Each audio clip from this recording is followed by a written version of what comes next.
মাত্র শুরু করা হয়েছিল নভেম্বর বিপ্লব থেকে হলসভা থেকে শুরু করি আর অনেকক্ষণ হলসভা হয়েছে। এটা কমলপুর মহকুমার মানিক ভান্ডার বাজারে একটা সময় এটা ছিল আমাদের কমলপুর মহকুমা কমিটি, আমাদের পার্টির এই মহকুমা অফিস, খুব জমজমাট অফিস। কিন্তু 18 সালে যখন ভারতীয় জনতা পার্টি ক্ষমতায় আসে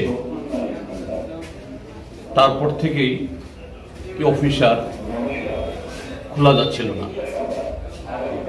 আমরা চেষ্টা করেছি বারবার এটা খোলার জন্য, কিন্তু এটা খোলার চেষ্টা হলেই শুধু এই পার্টি অফিসের উপর আক্রমণ না, যারা এখানে আসেন তাদের উপর আক্রমণ না, এমনকি এই আশেপাশে যে সমস্ত আমাদের সমর্থকদের বাড়িঘর, আমাদের সম্পাদক এই অঞ্জন দাসের বাড়িও কাছেই, তার বাড়ির উপরে, তার বাজারে আসা যাওয়ার উপরে, সমর্থকদের উপরে, এবং বাজারে আমাদের যে সমর্থক দোকানদার, কদিন আগেও সেদিনও বোধহয় একজন দোকানদারের উপর হামলা হয়েছে, 2 জন। এবং এই 14 তারিখে বিহারের যেদিন ফল বের হয় সেদিন মধ্যরাত্রে এই ঘটনাটা করেছে, এবং এটা হলো 12তম ঘটনা 18 সালে। তো এই সবগুলো ঘটনা মিলিয়ে কি প্রমাণ করে? যদি ভারতীয় জনতা পার্টি অন্য কোনো বিরোধী দলকে পার্টি অফিস খুলতে দেবে না, পার্টি অফিস দাঁড়িয়ে থাকতে দেবে না, তাহলে তো এটা সেই 14 তারিখে রাতের জন্য অপেক্ষা করার প্রয়োজন নেই, তার আগে থেকেই এরা এসব করবে। কিন্তু কেন করবে? কেননা বিহারের নির্বাচন গোটা ভারতীয় জনতা পার্টির কাছে ছিল অনিশ্চিত, টারবার ছিল।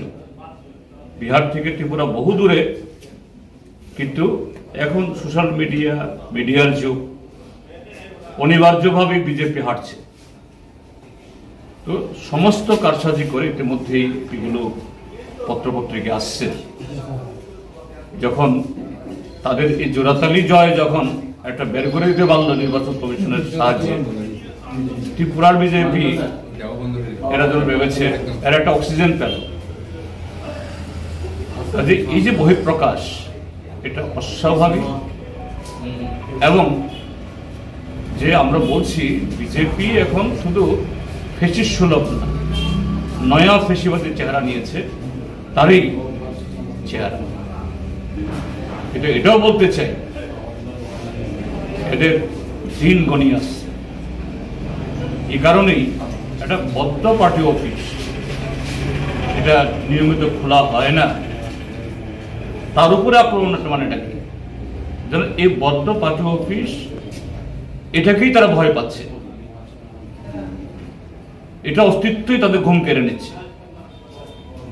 এরা যতই চেষ্টা করুক নানাভাবে লোক দেখানো, মিছিল মিটিং, সরকারি পয়সা খরচ করে লোকজন টেনে টুনে, কিন্তু পারছে না।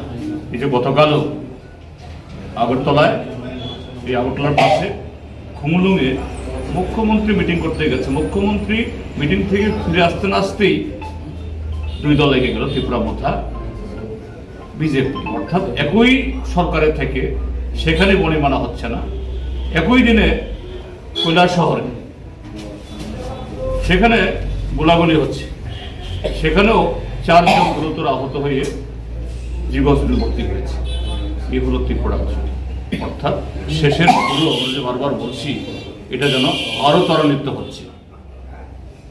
এর শুধু নিন্দা জানাচ্ছি না আমরা, এর বিরুদ্ধে সমস্ত গণতান্ত্রিক এবং শান্তিপ্রিয় এবং রাজ্যের মানুষকে ঐক্যবদ্ধভাবে আইনের শাসন এবং গণতন্ত্র উদ্ধারের জন্য সোচ্চার হতে, ঐক্যবদ্ধ হতে আমরা